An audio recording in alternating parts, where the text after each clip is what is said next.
Penjahat melepas baju besi misterius yang beratnya mencapai ribuan jeans. Hanya dengan sekali lempar, ia menghancurkan meja batu di sampingnya. Seketika ia merasa ringan seperti burung layang-layang. Ia melompat ringan dan tiba di depan ketua perguruan macan naga. Ia menggunakan jurus cakar lang, membuatnya terdesak mundur terus-menerus. Tanpa ada lagi belenggu dari baju besi misterius.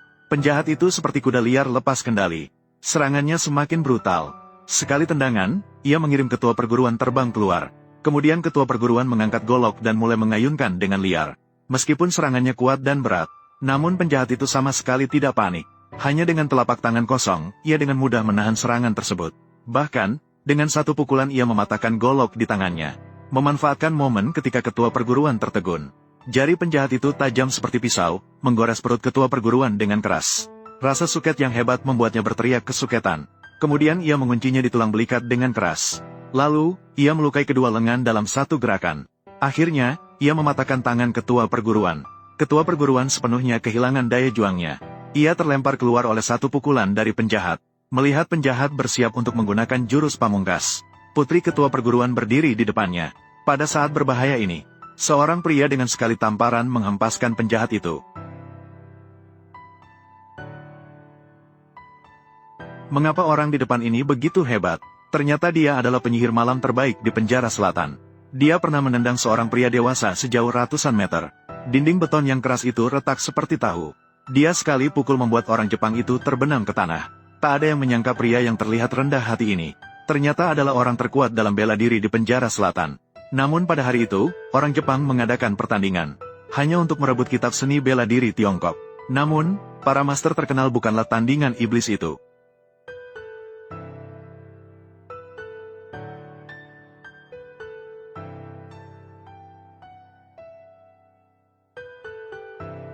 Mereka semua bukan musuh adil iblis itu.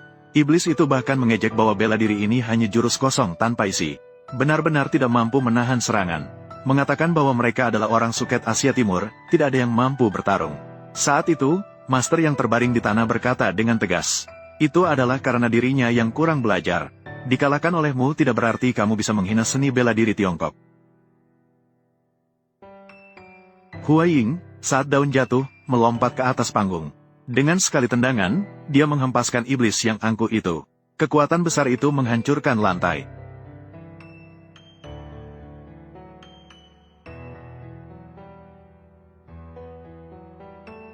Menghadapi serangan gila dari iblis itu, pria hanya bertahan saja. Dia sama sekali tidak mengeluarkan seluruh kekuatan. Dia ingin berhadapan dengan seni bela diri tetapi tidak mau berlebihan. Namun iblis menganggap seni bela diri itu untuk membutuh. Ketika menyerang, pasti akan menentukan hidup dan mati. Mengejek pria yang sama sekali tidak memiliki kekuatan. Jika demikian, dia memutuskan untuk mencoba lagi kemampuan iblis. Sebenarnya kamu, apa sih sebenarnya aliran dan sekolahmu? Wing Chun Ip Man mendengar nama Ip Man. Iblis langsung tertarik. Dia ingin membunuh pria ini dengan tangannya sendiri. Dengan begitu, dia bisa membuktikan bahwa karate adalah yang terkuat.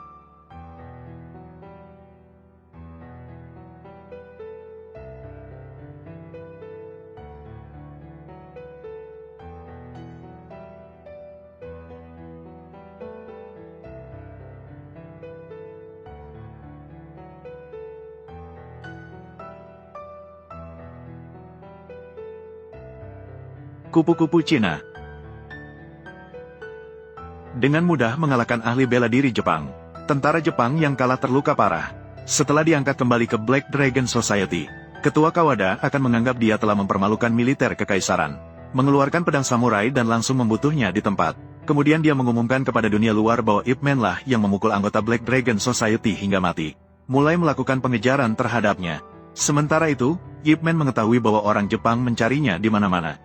Maka dia menggunakan nama samaran Yip Kei dan datang bersama istrinya ke penjara utara di perguruan macan naga. Dan ketuanya adalah ayah mertuanya. Ayah mertuanya sudah mendengar tentang Yip Man yang memburu tentara Jepang di penjara selatan. Ketika bertemu dengannya, dia terus memuji. Memang harus mengajari iblis kecil Jepang seperti ini. Kemudian, biarkan pria itu tinggal di sini. Lagi pula, penjara selatan dan penjara utara terpisah 1000 mil.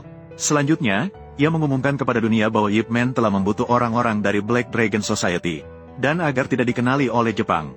Sekarang, harus menyembunyikan identitas. Tidak boleh menggunakan jurus Wing Chun. Dan ayah mertua bersiap untuk menjadikan pria itu sebagai ketua baru perguruan macan naga. Karena perguruan perlu seseorang yang mampu mengemban tugas besar di masa depan. Tapi saat akan mengumumkannya kepada semua murid, namun tidak ada seorang pun yang menghargai pria itu. Mereka mengatakan secara serentak bahwa dia hanyalah sampah yang melarikan diri dari penjara selatan. Selain itu, kakak senior menyatakan bahwa mereka akan berbicara setelah mengalahkannya. Bahkan ada yang meminta guru untuk lebih berhati-hati. Jangan sampai pada akhirnya seorang menantu yang tidak berguna menguasai perguruan macan naga. Perguruan macan naga sudah jatuh, itu sudah jelas. Pada akhirnya, takutnya tidak ada tempat untuk meletakkan papan nama guru. Kata-kata ini benar-benar membuat Yip Man marah dan dia langsung bergerak. Dengan satu tendangan, dia mengirim orang itu terbang sejauh 100 meter, sampai menghantam tembok.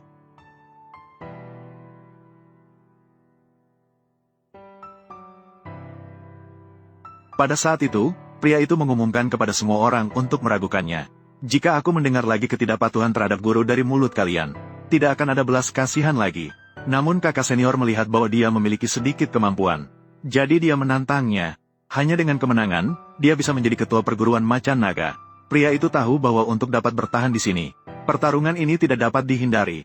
Namun, menghadapi serangan kakak senior, dia hanya terus menghindar. Dan semua orang mengira pria itu tidak memiliki kemampuan. Namun, pada detik berikutnya, pria itu mulai membalas. Setiap serangan bisa mengalahkan lawan. Namun, dia memilih untuk menghentikan serangannya. Kakak senior memanfaatkan kesempatan dan memberikan satu pukulan yang mengirimnya keluar. Semua orang percaya bahwa kakak senior pasti akan menang.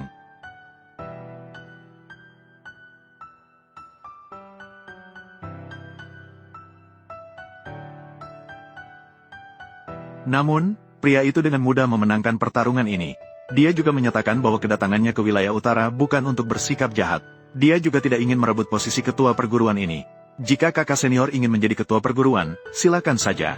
Setelah mengatakannya, dia bersiap untuk pergi. Tak disangka, kata-kata ini seketika menyadarkan kakak senior. Dan dalam pertarungan tadi, pria itu sengaja melunak. Maka dia langsung berlutut di tanah. Mengakui bahwa dia adalah ketua perguruan yang baru. Memohon agar dia memperkuat perguruan macan naga untuk melawan orang Jepang. Ada plakat di sini. Tiba-tiba terbang masuk dari luar.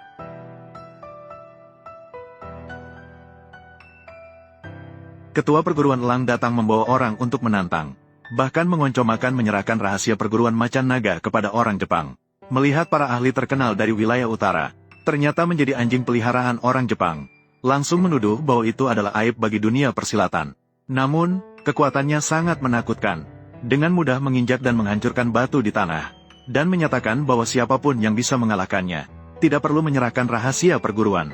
Pria itu baru saja bersiap untuk memberi pelajaran tetapi dicegah oleh ayah mertua. Orang ini memiliki kekuatan sebanding dengannya. Seni bela diri biasa tidak akan bisa mengalahkannya. Jika menggunakan Wing Chun, identitasnya akan terungkap. Maka ayah mertua sendiri turun tangan untuk menghadapinya.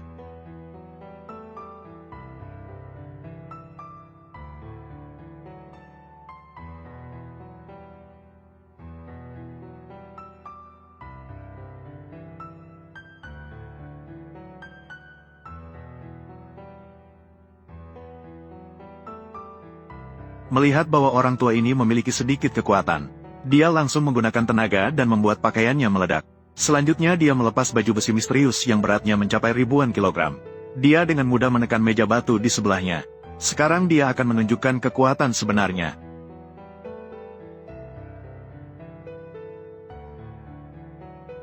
Memang, ayah mertua langsung terdesak mundur. Pria itu meminta untuk bertanding. Permintaannya langsung ditolak olehnya. Lalu dia melanjutkan pertarungan dengan lawannya. Namun setiap serangannya dengan mudah diatasi. Bahkan satu tepukan tangan mematahkan golok naga biru bulan sabit yang ada di tangannya. Memanfaatkan kelengahan, dia kembali menggunakan jarinya. Dia melukai perut ayah mertua. Rasa suket yang hebat membuatnya tidak bisa menahan jeritan. Kemudian dia dengan keras mengunci bahunya. Dengan momentum yang sama, dia melukai kedua lengannya. Terakhir, dia mematahkan telapak tangannya. Saat ini, dia sudah kehilangan kemampuan bertarung sepenuhnya. Guru, guru.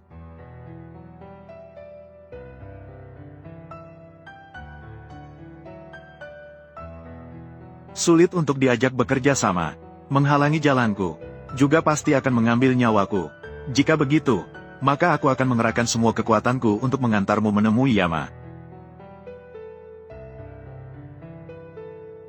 Ada penipuan.